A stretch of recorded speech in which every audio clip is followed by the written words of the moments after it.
Bridge culvert নির্মাণে নিম্নমানের সামগ্রী ব্যবহার ও আর্থিক অনিয়মের অভিযোগে দেশের বিভিন্ন জেলায় স্থানীয় সরকার ও প্রকৌশল অধিদপ্তরের কার্যালয়ে দুদকের সাঁড়াশি অভিযান।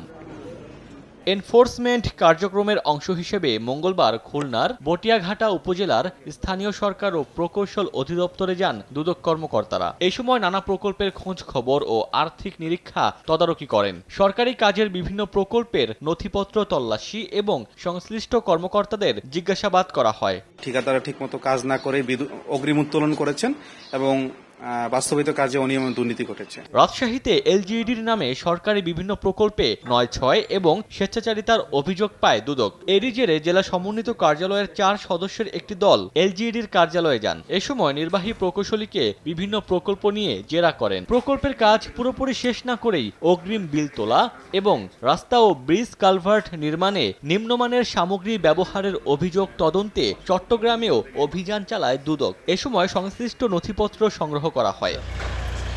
রাজধানীসহ মঙ্গলবার ৩৬টি জেলায় স্থানীয় সরকার ও প্রকৌশল অধিদপ্তরে অভিযান চালায় দুদক।